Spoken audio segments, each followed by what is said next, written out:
bit too big for this, but I love it. Hello everyone. Coming tonight out on this cold day to welcome the brilliant Healey and her fantastic book, Sweat. So thank you everyone for coming, and if we could give a warm round of applause. Emma. I am delighted to be here. I adored this book. It's not out yet, but out very soon. To kick off, I would love to hear about the book in your own words. If we could have your pitch. Yeah, sure. Is on it? Yeah, I can hear it. So Sweat is set in a gym, and it is about a personal trainer called Cassie, who has been in a coercively controlling relationship, and she thinks she's finally managed to get rid of her ex-boyfriend. And then at the beginning of the book, it starts with him walking back into her life, and she realises that he's in a much more vulnerable position than he was before, and she has some chance of revenge. And then the rest of the book is about how far she'll take things and what it means, and about fitness and dieting and taking self-control to extremes. Brilliant. Yes, it certainly is.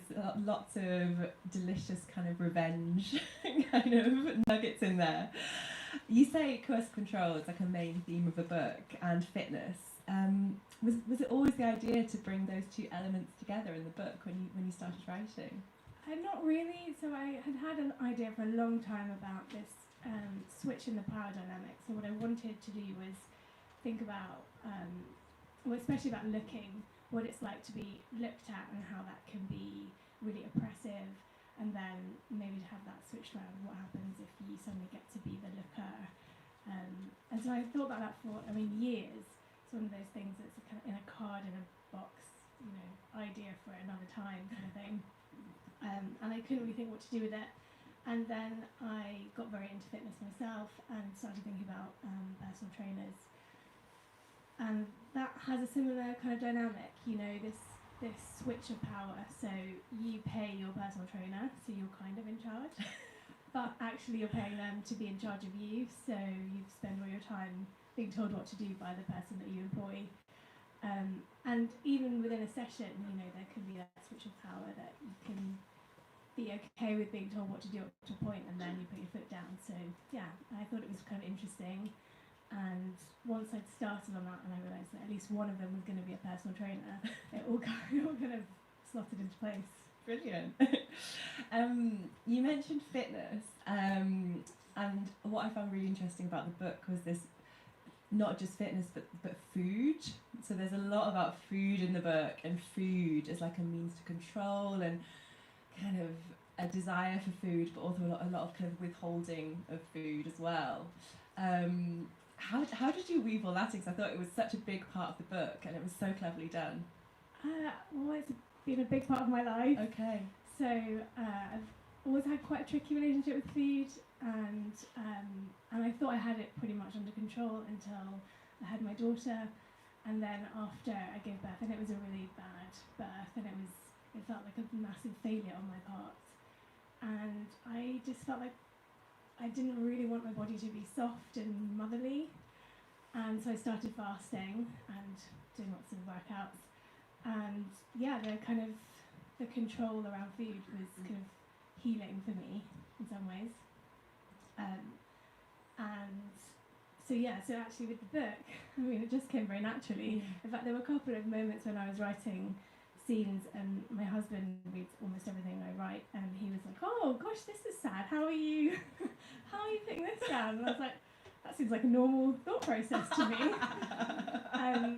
So it feels really close in that way. Although the plot really pushes it away from me in lots of ways. Yeah.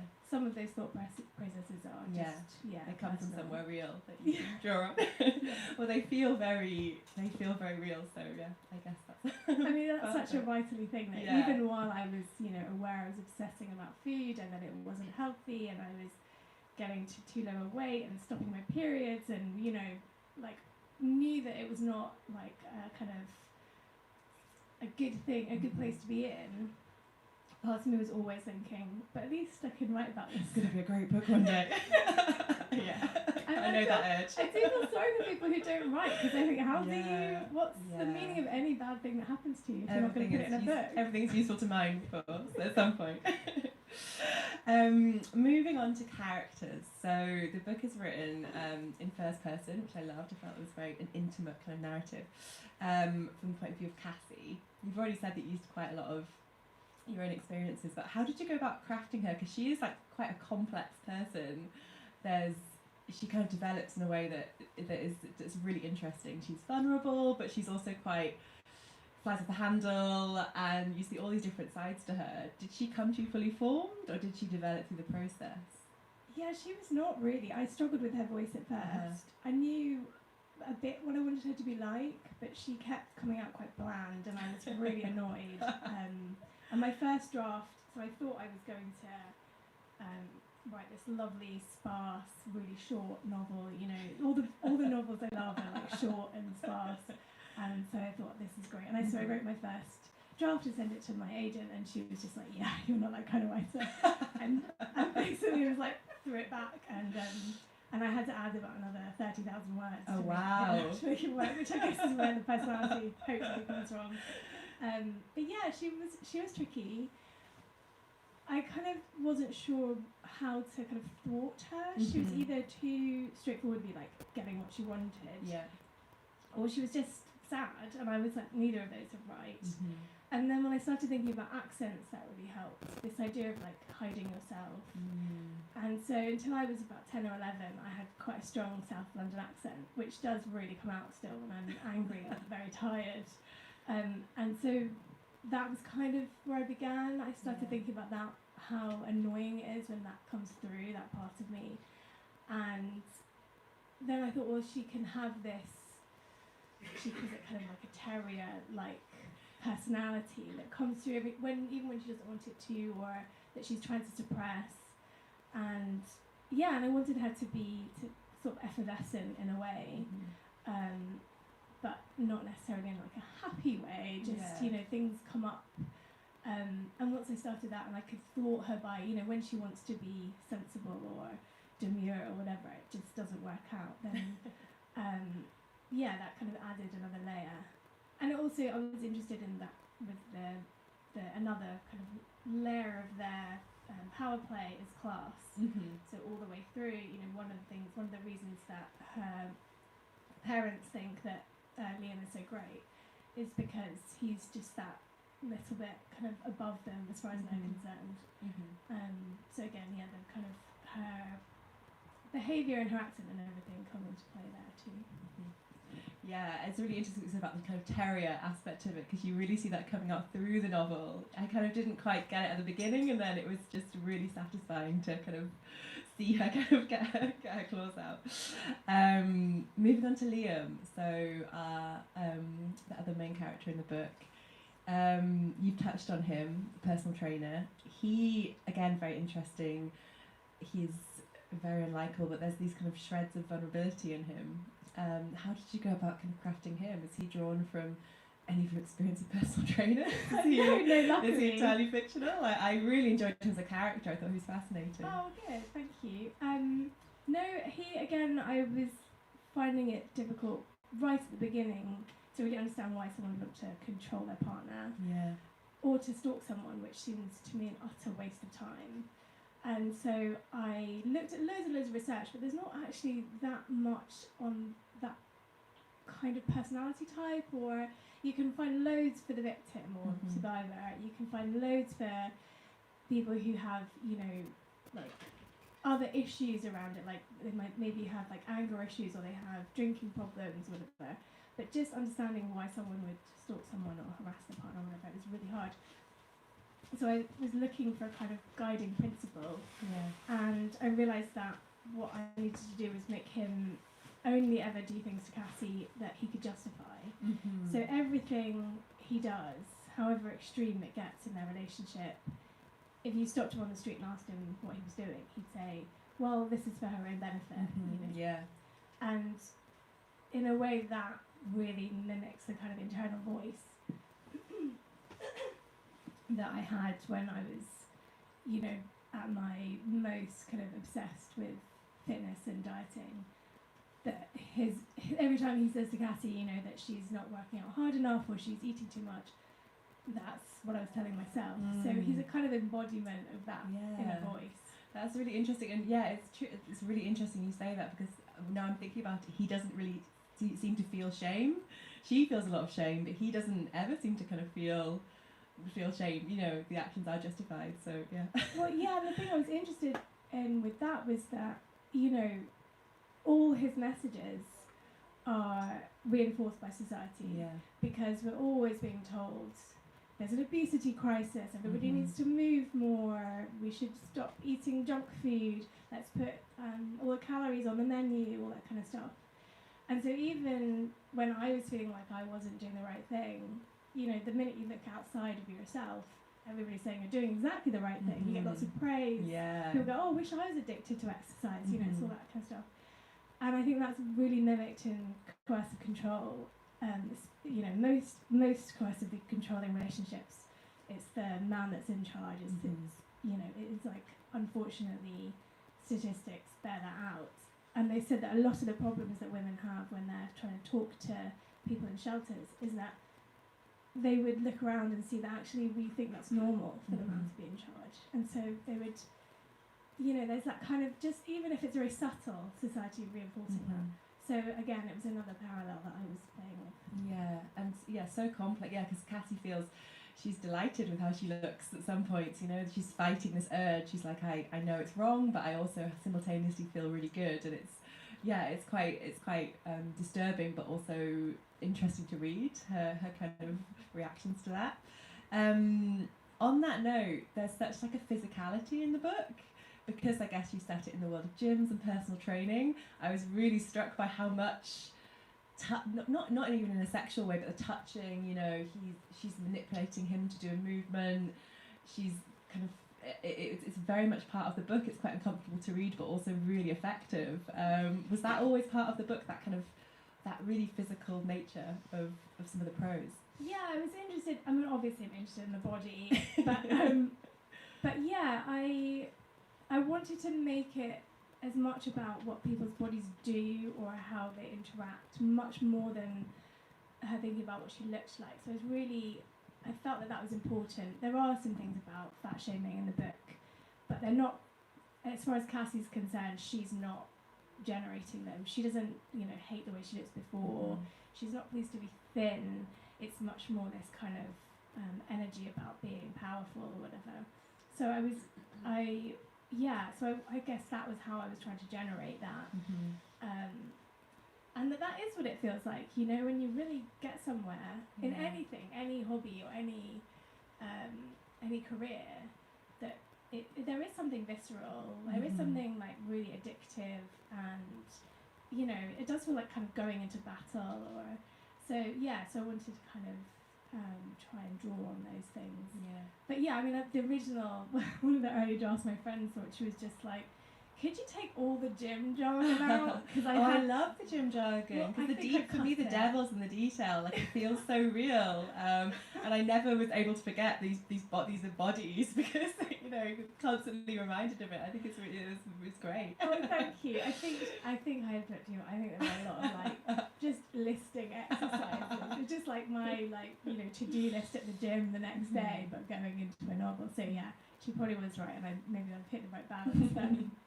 And just to move on to the other characters, so we've touched upon the kind of two main characters in the book, but there's a whole cast of really interesting female characters who are Cassie's friends, who I thought were really interesting because they are all at very different points in their lives. So Cassie doesn't have children, her friend has a child, and it's at just a very different stage, and that felt like quite a interesting dynamic between them that you were drawing out. Well, I'm the only one in my best friend group who has a kid. Okay. Everybody else is like not interested, just not even a consideration.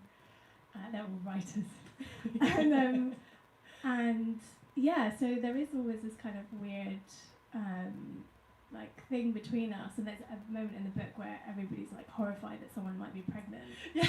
And the only how does she feel she's pregnant? Yeah. It's a really good moment. And the only one who isn't is the one with the kid. And yeah, I've definitely lived that where I'm like, well, it's not actually the end of the world.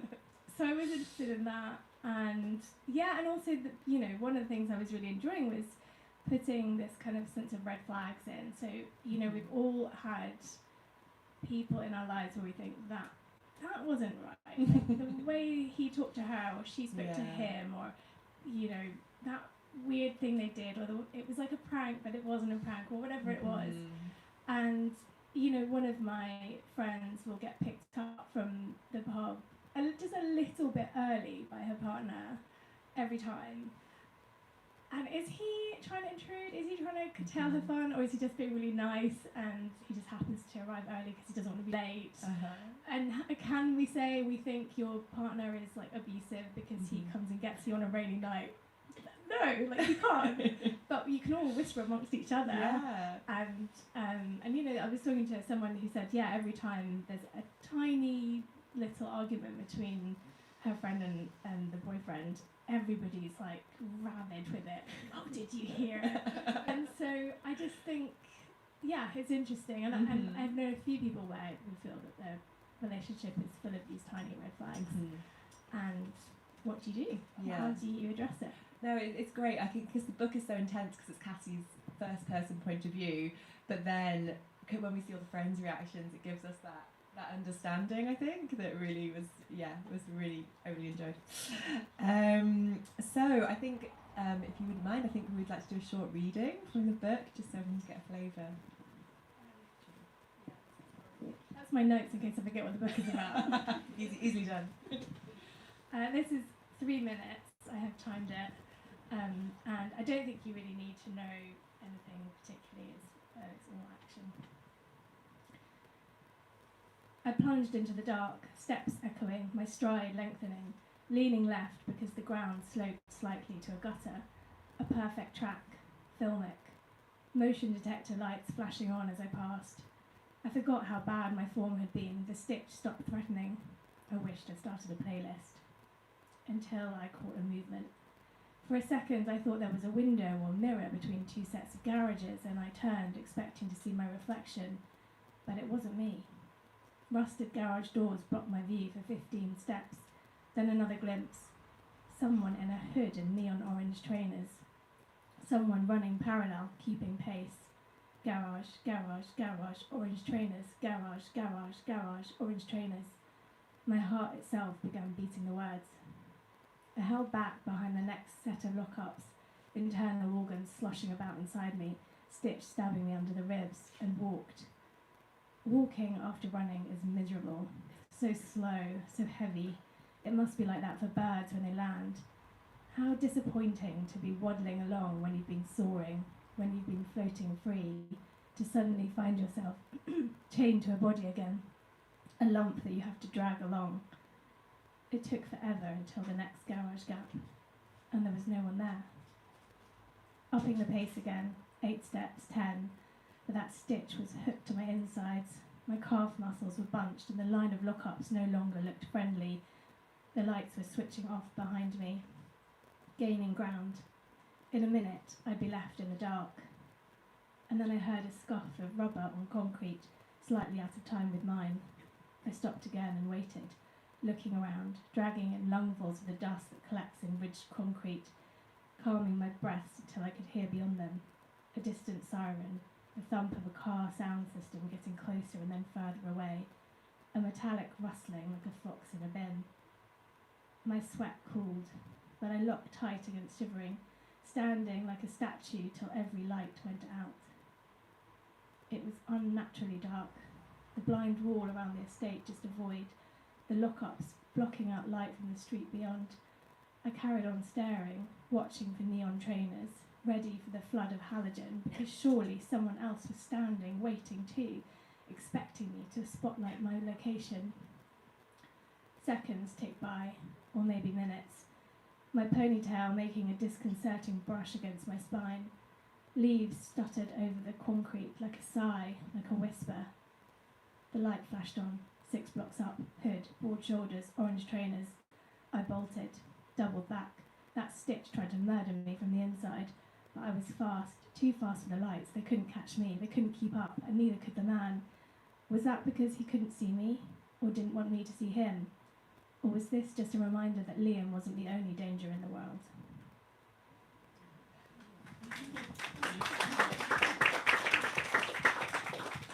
It's a great extract. Possibly not a question that's like directly related to that extract, but there's a lot of moments in the book that are quite humorous, I think. Like there's like a lot of humour. How did you find weaving that in? Because the actual content matter is quite dark, but there's definitely moments that are really funny. Is that like a natural thing for you, or do you kind of put that in later, or? No, that's probably one of the first things. The humour comes first. Funny. Yeah, partly because I really like dialogue, and that's where like, the humour comes in. And also because that, for me, makes it worthwhile. You know, that's why I like a darker subject. Yes. Because then there's somewhere to go. You know, you have some range. I have tried writing more like upbeat. You know, that's been really big recently, and that's where the money is now. But people do like it, and I can see why. And you know, we've had some like really miserable times in the world, so it makes sense. But I end up with nowhere to go. I'm the same. It's tricky. I think you can either go that direction or you go the other direction. It's hard to force yourself into an uplifting direction if it's not the natural trajectory, isn't it? Yeah, and like, what's the joke for? And what's it piercing? Mm-hmm. You know, the whole point is to, you know, have someone be, you know, have it swerving around, have someone be going along the road in one direction, and then you kind of make your reader turn. Mm-hmm. If it's all happy, I don't know where the conflict is. I mean, people write these books and they do it well. I just don't know how they do it. No, I don't. I would love to know a bit more about your writing process. This book is a thriller, I guess. Did you set out to write a thriller? Did you go into it thinking this is going to be a thriller, or? Yeah, I think well, less thriller. I think. Would you even describe it as a thriller? Yeah, I guess I've kind of assumed that. It definitely is. I'm trying to think how honest to be because so I had a lot of time during lockdown scrapping books, and I really had like a very hard on myself about that. And like, if a book isn't going well, I just stop working it. I have no stamina for it. I mean, there's one book I come back to over and over again, and it's like my rebounds book. Okay. So every time I finish a novel, I think, oh, I'll go back to it. One day. And then I spend like maybe 6 weeks on it, and then I'm like, oh, it's still not working. Okay. Bye. And in fact, my husband now is like, oh, we're back to Nick, are we? Old friend. Yeah. And then I just end up reading the same things and tweaking, so it's obviously not going anywhere. But I had scrapped loads and loads of things in lockdown, and then, I don't know, I felt like I wasn't sure what I was supposed to do. Yeah. You know, it was hard to know what to write about. And and so my husband was like, well, you're worrying about critics, and you're worrying about the kind of, the, like, academy, and you know. He's like, write something you know they wouldn't like. That's a great way of looking at it. So it was a kind of defiance, I suppose. I love it. And obviously you want to be good and readable, but I wasn't thinking of it as trying to.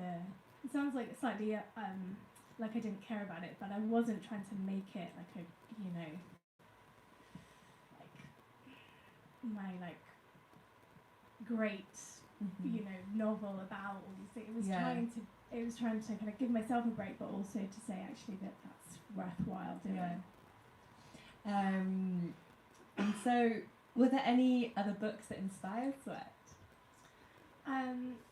So, have you ever read any Megan Abbott?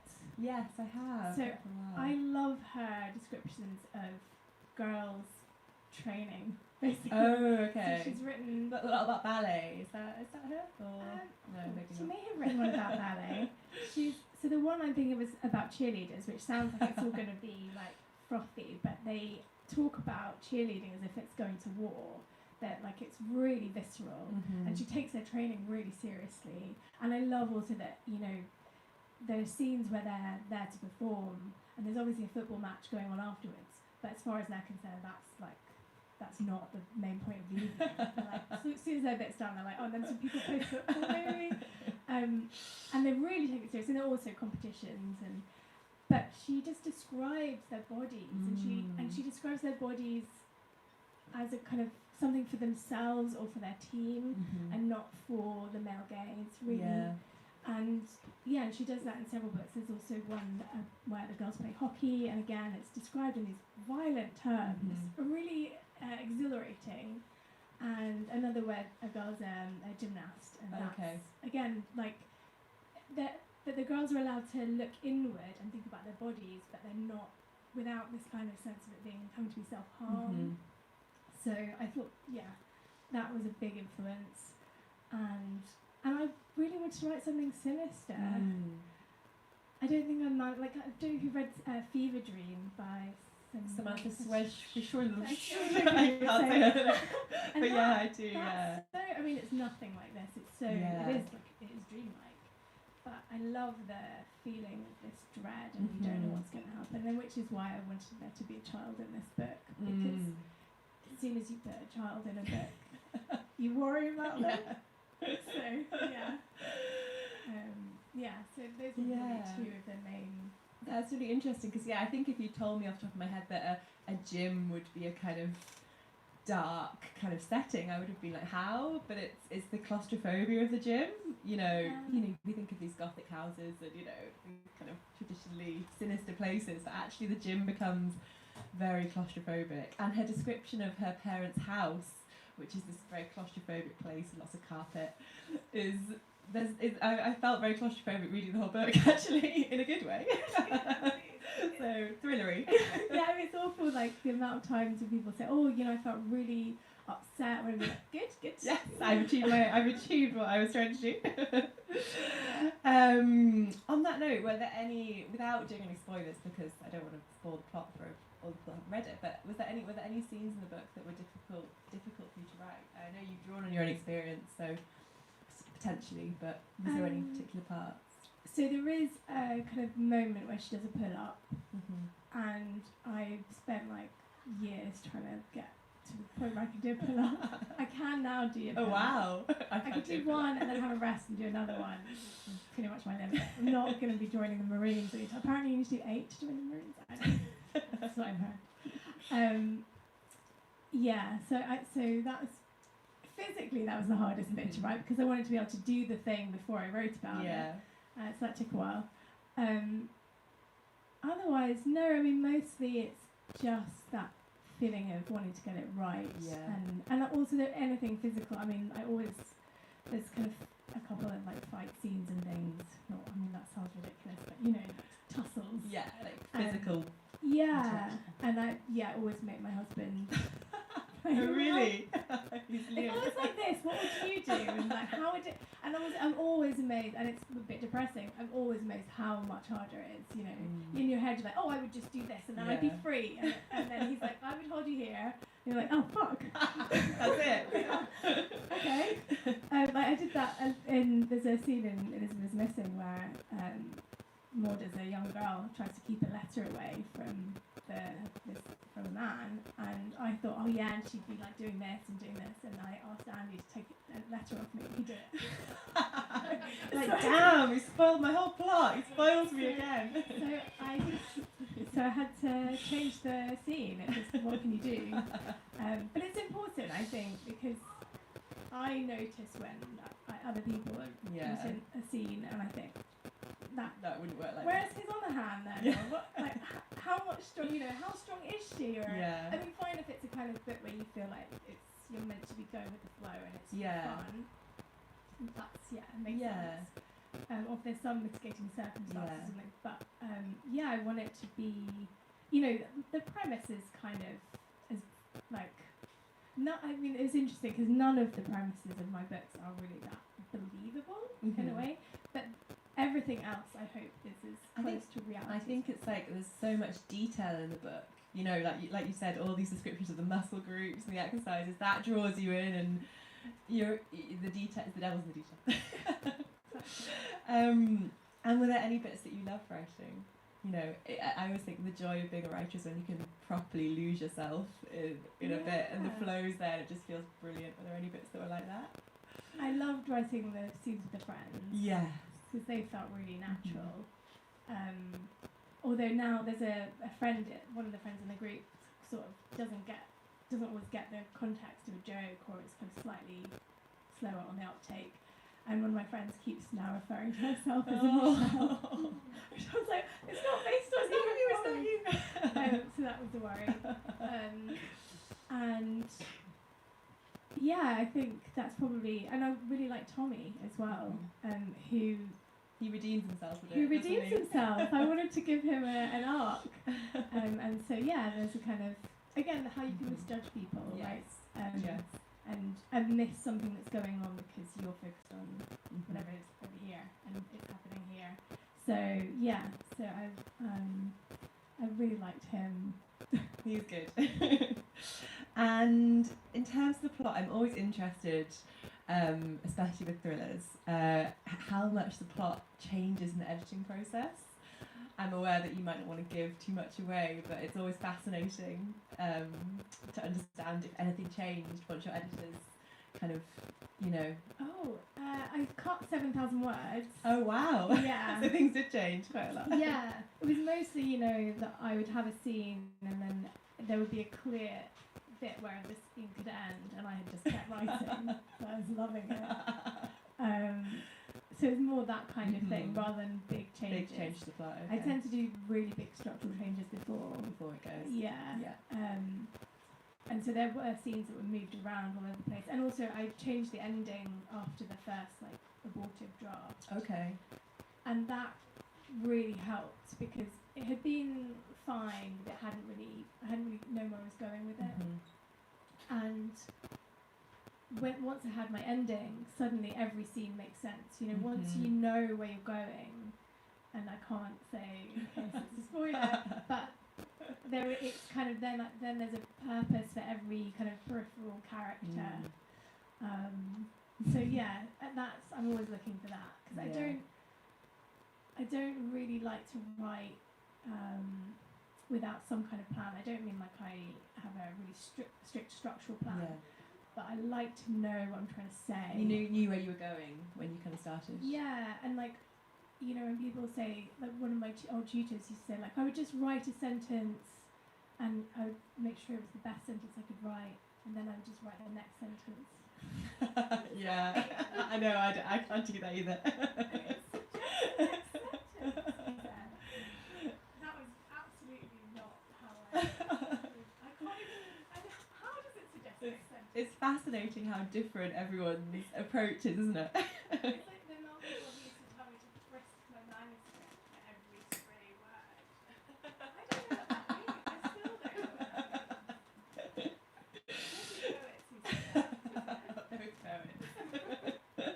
So spare in their prose. Exactly, yeah, I mean that's where I'm going wrong, honestly.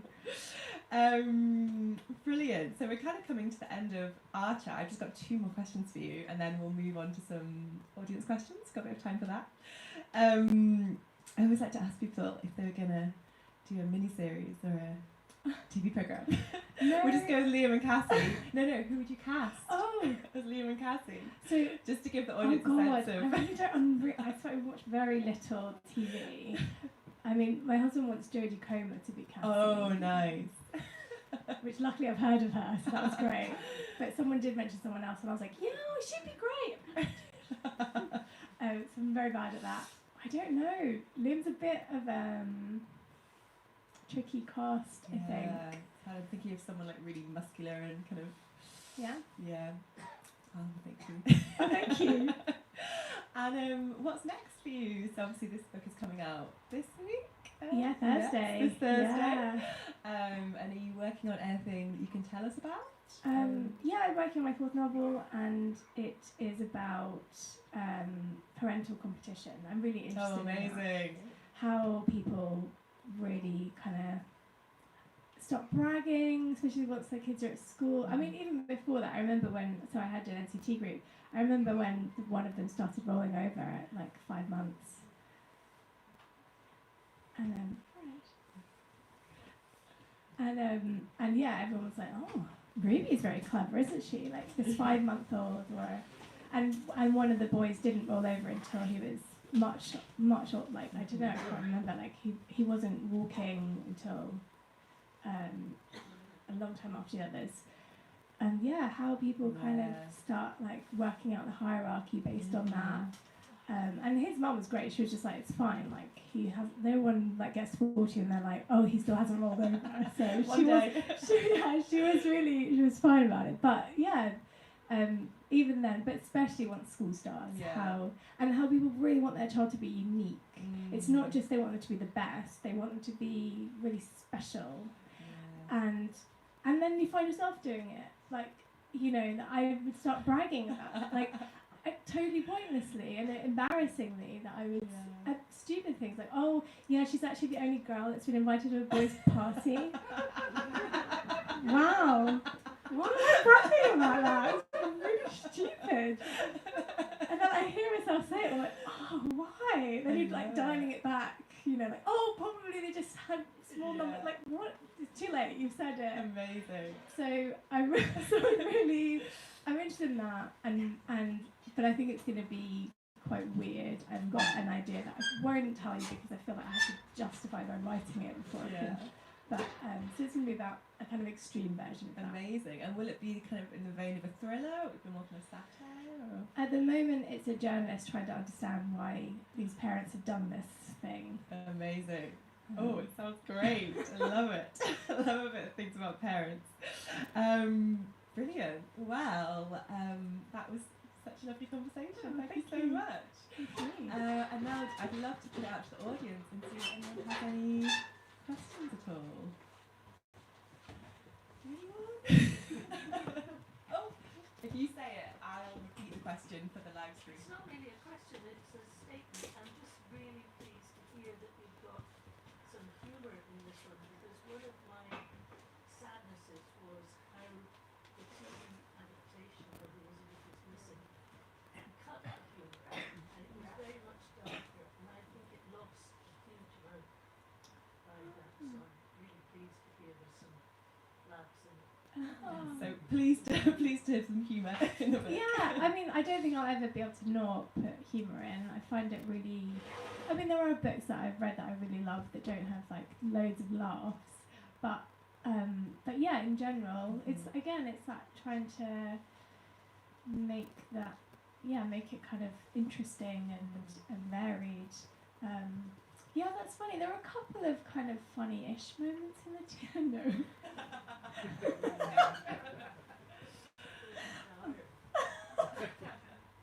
I guess they only had 90 minutes to, didn't have time for jokes. Any other questions?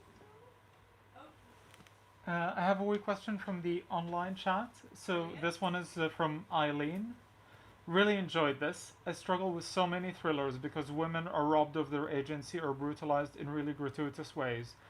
How do you navigate delivering a story that is really dark and gripping without veering into that? So how do you navigate a story that is really dark without veering into that? Lots of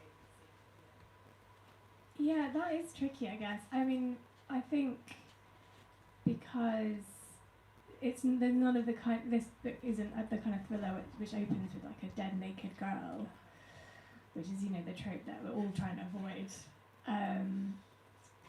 And I think because it's a revenge story, there's this sense even when you kind of have to see bad things happen to Cassie to justify it, to feel like there's a reason that isn't just someone being kind of psychopathic or whatever. But because all the time that she's kind of clawing her way back, I'm hoping that will counter it. But yeah, I mean, I think you have to. I mean, it's kind of the thing about being a writer, isn't it? Or a novelist especially. You're always making bad things happen to your characters. I mean, I remember my agent when I was trying to work out what to write for my second book, and she was like, "It's really simple. You have your character. They have a goal, and you just thwart them over and over and over again." Oh, okay. And yeah, that's true, right? That's so okay. So sometimes you thought them in small ways if it's uplit, and then it has to be bigger ways. So yeah, and I guess if you know that the agency's going to be back with them, maybe that helps. But actually, that's not always that realistic. So, but yeah, I don't want to add to the like huge number of novels that are about kind of the brutalization of a woman. I didn't think that's what I was doing. I hope that's not what I was doing. And also, I guess there's something about spirit in there, right? That if your characters, still got all their like sense of drive, then that helps. I don't want to give any spoilers. I'm like, I could things I could say, but I don't want to give any spoilers to the plot. It's brilliant. Is there any other questions from the audience? Or from the hi. It's been so interesting so far. And I guess with it being like sort of a revenge story, did you ever feel like it was something that you were, I guess, indulging? Like the kind of the impulse that you were indulging? Was it something that you kind of had to hold back? I'm really interested in sort of the moral impulse, I guess, of revenge. Was that something that you struggled with writing, or did it just feel like kind of satisfying to indulge in? So, did I feel like it was satisfying to indulge in writing about revenge? Oh God, that's a really good question. But I hadn't. I guess I was thinking of the mechanics more than anything. I do like thinking of, and this is a really dull answer to the really interesting question. The kind of tick box of like what kinds of things can people do? What counts as revenge, and then trying to kind of tick those off. I don't. So at the beginning of last year, so I do this thing with my friends, and it's called molybdemancy, where I'm going to a point, I promise, where you melt tin and then you pour it into a bowl of water, and the shape it makes is like your fortune, a bit like reading tea leaves or something. So we always do it in the year, and it's really fun. And the beginning of last year, I got a broken sword, which means that I would defeat one of my enemies, which was great, except I didn't really have any enemies. So I was looking all of last year for an enemy. Yeah, and when you asked that question, I was thinking, who would I want to get revenge on? And I wasn't picturing anyone. So it probably, I feel like I now have wasted this opportunity. I could have been writing the book the whole time if I could only have thought someone I hated enough. Personally, right? Because it doesn't, if they're just like a political figure, it's not going to be as fun. It has to be someone you really. So yeah, I almost want to go back and rewrite Brilliant question, brilliant answer. Any more questions at all from the audience? Someone from the online chat? So this one is from Maria. Thanks for this. Could you imagine this on screen, and has having one book televised changed how you would approach having something turned to TV? Nice. So has having one book televised changed how you would approach having something else made for TV? I don't think so. I'm quite a visual writer anyway, so I don't think it did massively. And in fact, I worry a little bit about that, because sometimes you do think like, oh, how would you work something out like that? And so I try to ignore it mostly. But yeah, I think I am quite. I wouldn't exactly say I see it as a film playing out in my head, but I definitely feel like it's very visual in general. And I was thinking about that the other day, because we were looking at the more lyrical writing that doesn't really necessarily make a picture. It is more about, it's like my tutor said, it is about the sentence and then the next sentence, and how often that isn't visual writing, and yeah. So in some ways I would like to explore more that, the idea of having a less visual book and trying to think about sentences more, or think about other textures more. But I think my natural, I went to art college, my whole life has been about going to art galleries. I think in terms of what these look like, probably more than anything else. Yeah. Which most humans do. Yeah. It's the kind of sense that we most rely on. So yeah, I don't think it has, but I would be interested. I'd be interested to write a book that really couldn't be made into. My agent would be very happy. Impossible to be televised. But yeah, that would be that would be fun. Any other questions from the audience? No? No?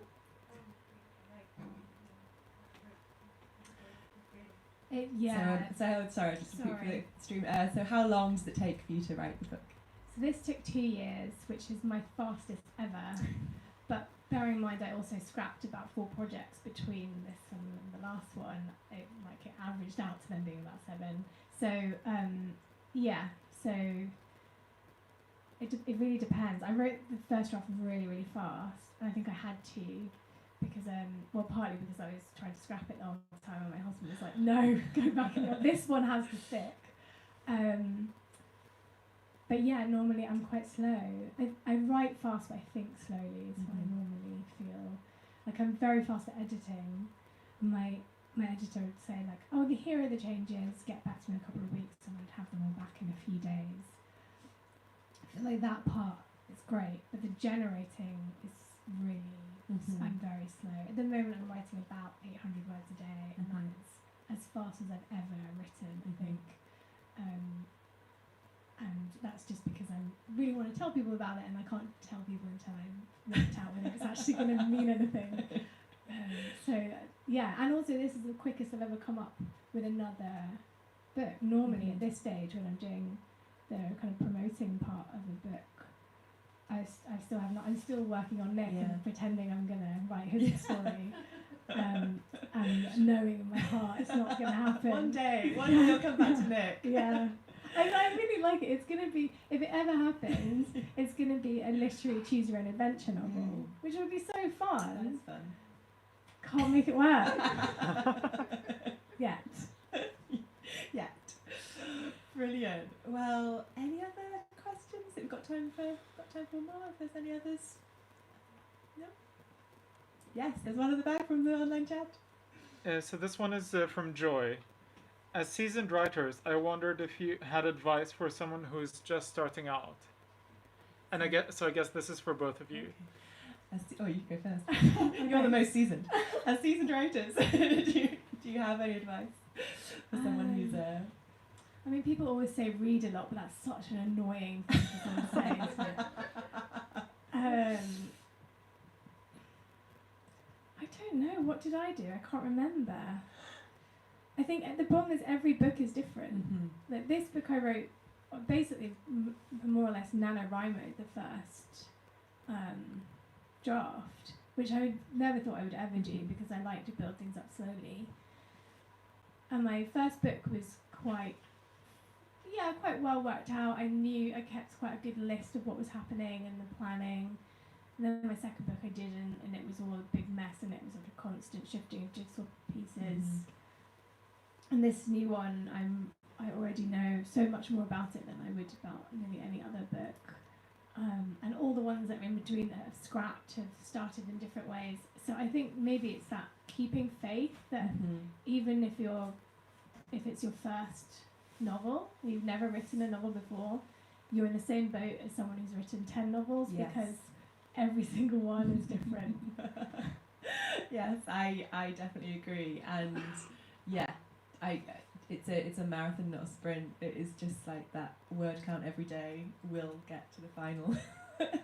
Which sounds like very boring advice, doesn't it? But it's true. If you keep writing enough words every day, or not every day, you will have enough words that will be a fully formed manuscript. And then, well, for me anyway, a lot of the joys in the edit. Sounds like you quite like editing as well, but that's where it can come together, even if the first draft feels terrible. If you can love editing, everything. It really helps if you love editing. Got time for one more, or is there any more? No? No more? One more. Yeah.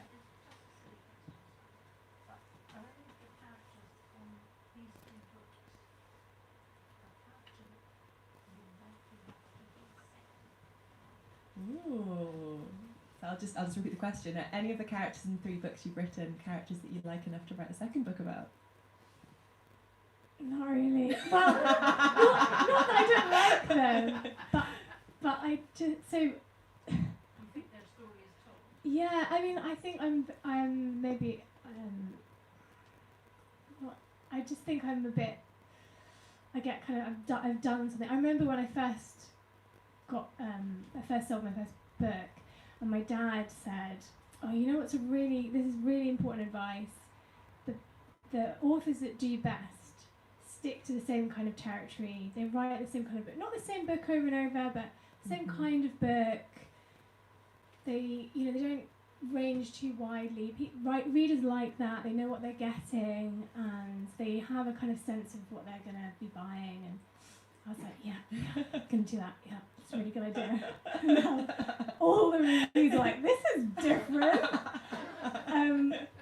And in fact, yeah, they've all been really different structures, different tones. The next one is different. Yeah, it sounds like you're interested in exploring other things, you know, and different types of prose and. Yeah, so not good for my career. Yeah, and I mean, my dad was right. It's not that it was bad advice. I just seem to not be able to stick to that. And so yeah, I would never say never, but I don't think I would feel like I've done the gym and that kind of cohort of people, and I want them to carry on existing, and I don't ever need to see them again. And the story feels quite satisfying, not without giving you spoilers.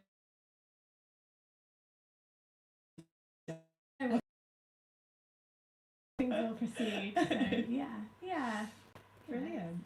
Well, I think we're going to do signing in there. So Just through the other room. So if everyone can put their hands together, that was a brilliant chat. I really enjoyed it.